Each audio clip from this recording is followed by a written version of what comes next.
Assalamualaikum warahmatullahi wabarakatuh. Salam sehat dan sejahtera untuk kita semua. Amin. Jumpa lagi dengan saya, Bu Umi, dalam mata kuliah Statistika Dasar. Pada topik kali ini saya akan membahas mengenai distribusi probabilitas variabel acak kontinu. Jika dalam topik sebelumnya kita sudah membahas mengenai variabel acak diskrit dan distribusi probabilitasnya, maka kali ini kita belajar mengenai variabel acak kontinu. Apa itu variabel acak kontinu? Adalah variabel yang nilainya tak berhingga. Contohnya, misalnya di sini ada waktu berkendara. Jadi waktu berkendara, berat atau tinggi badan, harga jual atau harga beli suatu barang. Nah, ini adalah contoh variabel kontinu. Nah, variabel ini dinyatakan dalam interval. Dan variabel kontinu ini memiliki beberapa distribusi probabilitas. Salah satunya yang paling penting adalah distribusi probabilitas normal. Perhatikan di sini di tabel 61. Tabel 61 ini menunjukkan frekuensi dari tinggi badan mahasiswi atau seorang siswi dalam satuan inci. Jadi X ini adalah variabel kontinu yang menyatakan tinggi badan. Dalam nilai atau dalam rentang 60 sampai 61, ini ada 90 mahasiswi. Kemudian dalam rentang 61 sampai 62, ini ada 170 mahasiswi. Kalau kita total, di sini ada 5.000. Nah, frekuensi relatifnya ini yang paling kanan. Kanan ini, kalau 90 dibagi 5.000, kita dapatkan frekuensi relatifnya adalah 0,018. Kemudian yang kedua, dari 61 sampai 62, ini 170 orang atau frekuensi relatifnya adalah 0,034. Nah, tabel 61, kalau kita buat histogram dan poligonnya, kita dapatkan gambar 61 di sini adalah gambar kurva histogram dan juga poligon. Poligon ini menghubungkan titik tengah antar histogram ini. Kemudian kalau kita aproksimasi kurva ini, kurva poligon ini menjadi lebih halus, kita akan dapatkan seperti di gambar yang bawah ini, menjadi lebih halus kurvanya. Nah, ini disebut sebagai kurva distribusi probabilitas, atau disebut juga sebagai fungsi densitas probabilitas. Nah, kemudian distribusi probabilitas kontinu itu karakteristiknya adalah seperti di gambar 63. Kita lihat di sini. Jadi, probabilitas X lebih besar sama dengan A dan X kurang dari sama dengan B, ini sama dengan luas area di bawah kurva yang dibatasi oleh X sama dengan A dan X sama dengan B. Jadi luas yang diarsir ini yang berwarna hijau ini menyatakan probabilitasnya. Dan nilainya adalah antara 0 sampai 1. Kemudian kalau kita total luas di bawah kurvanya ini adalah 1 atau 100%. Kita lihat contoh 1 di sini. Probabilitas seorang mahasiswa yang dipilih secara acak memiliki tinggi antara 65 sampai 68 inch. Nah, ini kalau kita lihat berapa probabilitas seorang mahasiswa nanti punya tinggi antara 65 sampai 68.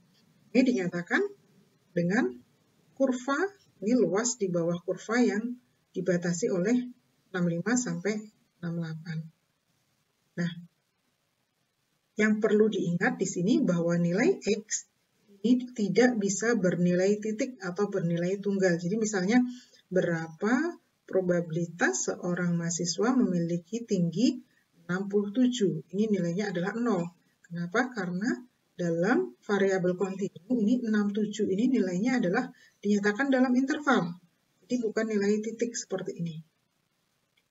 Jadi kalau kita lihat di sini P 65 lebih kecil sama dengan X, lebih kecil sama dengan 68, ini sama juga dengan 65 kurang dari X kurang dari 68. Jadi kurang dari sama dengan atau kurang dari ini dinyatakan dengan luasan area yang sama.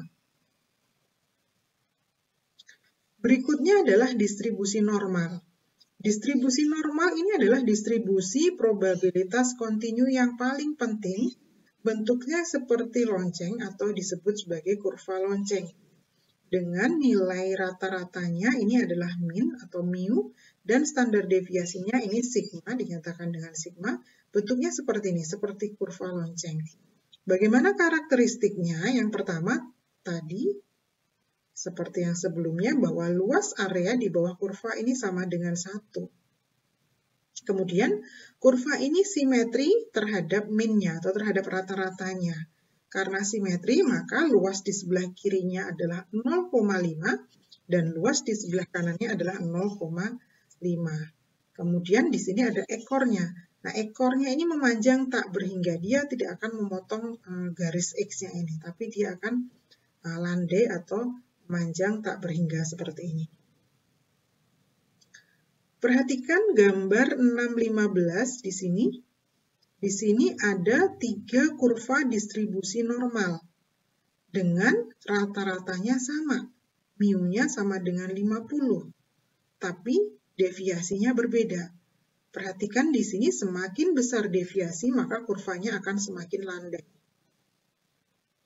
Pada gambar 616, perhatikan di sini 3 buah kurva normal dengan rata-rata yang berbeda, ini mu-nya 20, 30, 40, rata-ratanya berbeda, tapi deviasinya sama. Maka kita lihat kurva ini sama persis, hanya mu-nya yang berbeda. Nah, probabilitas untuk distribusi normal ini juga bisa dicari menggunakan persamaan seperti di sini, fx sama dengan, nah ini. Tapi ini jarang kita gunakan nanti ya, karena kita langsung akan menggunakan tabel. Berikutnya distribusi normal standar. Kalau sebelumnya hanya distribusi normal, di sini adalah distribusi normal standar. Apa yang dinamakan distribusi normal standar? Mu-nya ini nilainya sama dengan 0. Perhatikan di sini mu-nya simetrinya 0 dan sigma-nya sama dengan 1. Kemudian variabelnya ini dinyatakan dengan Z. Z-score atau Z-value-nya. Kalau yang sebelumnya kan ini horizontalnya ini X ya, tapi dalam normal standar ini variabelnya dinyatakan dengan Z. Perhatikan contoh 2 di sini. Tentukan area di bawah kurva normal standar di sebelah kiri Z sama dengan 1,95. Nah, untuk mencari ini kita bisa dengan mudah menggunakan tabel distribusi normal standar seperti di tabel 62. Nah, ini Z-nya 1,95, maka kita lihat Z-nya 1,9. Kemudian kita pilih di sini 0,05, maka ini nilainya. Nilainya adalah 0,9744. Jadi 0,9744 ini juga menyatakan luasan di sebelah kiri Z195. Atau dinyatakan dengan PZ kurang dari 195, ini sama aja dengan PZ kurang dari sama dengan 1,95, nilainya adalah 0,9744. Kalau misalnya yang ditanya PZ lebih dari 1,95, kalau lebih dari berarti 1 dikurangi 0,9744. Jadi kalau lebih dari itu yang di sebelah kanannya sini. Berikutnya contoh 3, tentukan area di bawah kurva normal standar dari Z-2,17 sampai Z0. Nah ini kita lihat dulu untuk 0, 0,00 ini nilainya adalah 0,5. Kemudian untuk min 2,17 nilainya min 2,1, kita ambil 0,07-nya di sini. Jadi nilainya adalah 0,0150. Sehingga areanya dinyatakan dengan P min 2,17 kurang dari sama dengan Z kurang dari sama dengan 0. Ini sama aja dengan PZ kurang dari sama dengan 0 dikurangi P PZ kurang dari sama dengan 2 min 217. Nilainya adalah 0,5. Ini 0,5 dikurangi 0,0150. Jadi kita dapatkan ini. Ini luasnya atau areanya adalah 0,4850. Nah, perhatikan di sini karakteristik kurva normal standar. Jadi, pada gambar pertama ini, area di antara Z-1 sampai 1, ini adalah luas areanya atau probabilitasnya adalah 0,6826. Sedangkan antara Z-2 sampai Z2, ini areanya adalah 0,9544. Antara Z-3 sampai Z3 ini adalah 0,9974. Nah, kemudian dalam aplikasinya, nilai min dan standar deviasi itu kan tidak mungkin memiliki nilai 0 dan juga 1. Sehingga kita harus melakukan konversi dari nilai X ke nilai Z, biar kita bisa menggunakan distribusi normal standar. Bagaimana cara mengkonversinya? Kita gunakan persamaan ini, jadi X dikurangi mu, X dikurangi nilai rata-ratanya dibagi deviasinya. Perhatikan contoh 4 di sini. Disebutkan sebuah variabel acak kontinu memiliki distribusi normal dengan rata-rata 50 dan standar deviasinya 10. Jadi mu-nya 50, sigmanya 10. Carilah probabilitas X kurang dari 55 dan X kurang dari 35. Yang pertama, untuk X kurang dari 55, kita konversi dulu dari X ke Z. Z-nya adalah 55 dikurangi mu-nya 50 dibagi deviasinya 10. Kita dapatkan nilai Z-nya adalah 0,5. Jadi PX kurang dari 55 ini sama dengan PZ kurang dari 0,5. Kalau kita lihat tabel 0,5 ini nilainya adalah 0,6915. Sehingga kita bisa lihat di sini di gambar ini. Nah, ini yang atas ini adalah masih X normal, distribusi normal. Yang bawah ini adalah distribusi normal standar. Dengan X55 ini sama dengan Z-nya min 0,5. Berikutnya untuk yang X kurang dari 35, kita konversi dulu ke Z. 35 dikurangi 50 dibagi 10, nilainya adalah min 1,5. Kita lihat min 1,5 ada di sini, nilainya adalah 0,0668. Kita lihat bagaimana aplikasi distribusi normal standar pada contoh soal yang kelima. Di sini disebutkan bahwa berdasarkan survei, mahasiswa memiliki rata-rata pemakaian kartu kredit sebesar 3.173. Kemudian diasumsikan bahwa data pemakaian kartu kredit ini berdistribusi normal dengan deviasinya $800. Jika kemudian dipilih satu mahasiswa, berapa probabilitas pemakaian kartu kreditnya adalah antara 2.109 sampai 3.605. Berarti ini harus kita konversi dulu tadi X-nya 2.109, kita konversi ke Z, ini sama dengan Z-nya min 1,33. Berikutnya yang kedua, X-nya 3.605, ini kita konversi ke Z, kita dapatkan 0,54. Kemudian kita cari, kita lihat tabel, nanti lihat tabelnya untuk min 1,33 dan 0,54. Ini nilainya adalah 0,7054 dikurangi 0,0918 sama dengan 0,6136. Jadi, jika dipilih satu mahasiswa secara acak, 61,36% dia akan memiliki pemakaian kartu kredit sebesar 2.109 sampai 3.605, seperti itu. Kita lihat contoh berikutnya pada contoh ke-6. Di sini disebutkan lama masa hidup kalkulator memiliki distribusi normal dengan rata-rata 54 bulan. dan deviasinya 8 bulan. Kemudian perusahaan ini akan memberikan garansi penggantian jika sebelum 36 bulan dia rusak. Nah, pertanyaannya berapa persen kalkulator yang diproduksi tersebut akan diganti gitu, akan diklaim untuk penggantian. Berarti kita konversi dulu X36, ini tadi rata-ratanya 54, deviasinya 8, kita dapatkan Z-nya adalah min 2,25. Jadi X kurang dari 36 ini sama dengan PZ kurang dari min 2,25.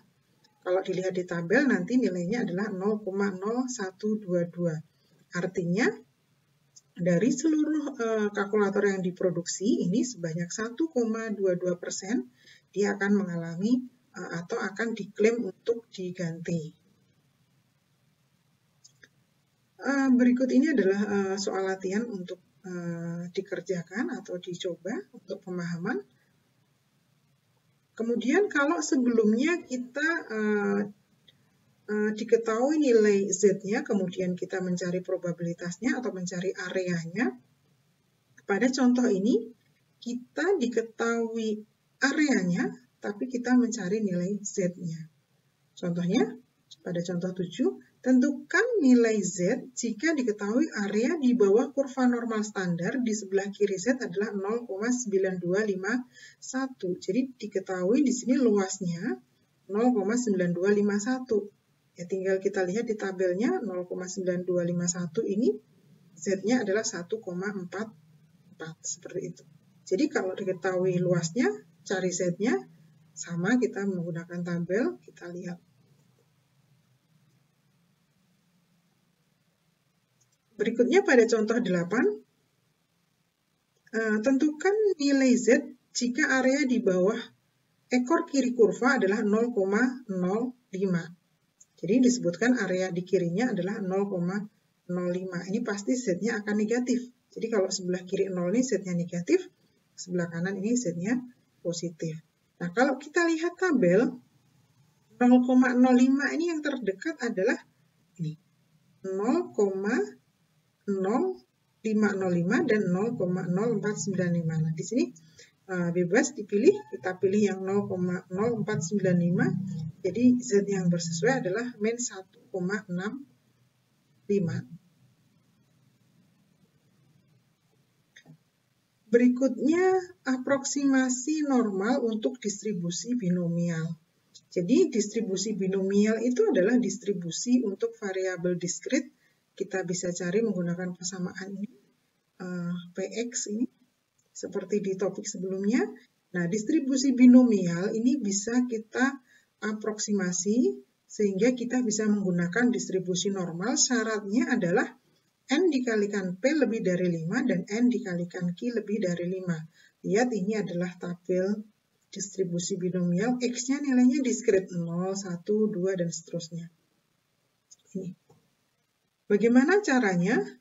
Kita lihat di contoh 9. Misalnya di sini disebutkan bahwa berdasarkan survei 34% orang mengatakan bahwa orang yang menginap di hotel yang pertama dilakukan adalah mengecek suhu kamar atau suhu ruangnya. Kemudian hasil survei ini dianggap benar untuk seluruh orang di Amerika. Nah, berapa probabilitas jika diambil secara acak nih, dari 400 orang yang tinggal di hotel ini, berapa probabilitasnya? 115 sampai 130 dia akan mengecek suhu kamar ketika pertama menginap gitu ya. Nah, ini adalah persoalan distribusi binomial. Kita lihat N-nya adalah banyaknya orang tadi adalah 400, kemudian 34% dia mengatakan ketika datang di hotel dia akan mengecek suhu kamar, ini 0,34. Q-nya berarti yang tidak mengecek adalah 0,66.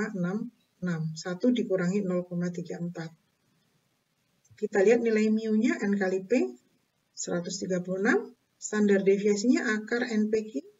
Kita hitung nilainya adalah 9,47. Kemudian kalau kita mengaproksimasi menggunakan distribusi normal, yang harus dilakukan adalah koreksi kontinuitas dengan cara batas bawahnya dikurangi 0,5 dan batas atasnya ditambah 0,5. Tadi di soalnya ditanyakan di sini adalah antara 115 sampai 130. Berarti yang bawahnya ini jadi 114,5, yang atas 130,5. Kalau kita konversi ke Z-nya, kita dapatkan Z-nya adalah min 2,27 dan min 0,58. Kemudian tinggal kita lihat di tabel. Nah ini, kalau kita lihat di tabel, untuk min 2,27 ini 0,2810, dan min 0,58 ini adalah 0,0116. Tinggal dikurangi, nilainya adalah 0,2694. Artinya 26%, jadi 26% yang akan mengecek suhu ketika datang di hotel itu sebanyak 115 sampai 130, ini adalah sebesar 26%. Nah, ini soal latihan untuk dikerjakan, bisa dikerjakan untuk meningkatkan pemahaman kalian. Seluruh materi ini adalah dari buku referensi di chapter ke-6, bukunya Introductory Statistik karya Prem Esman, silakan dipelajari. Demikian untuk topik mengenai distribusi normal dan variabel kontinu. Terima kasih atas perhatiannya. Assalamualaikum warahmatullahi wabarakatuh.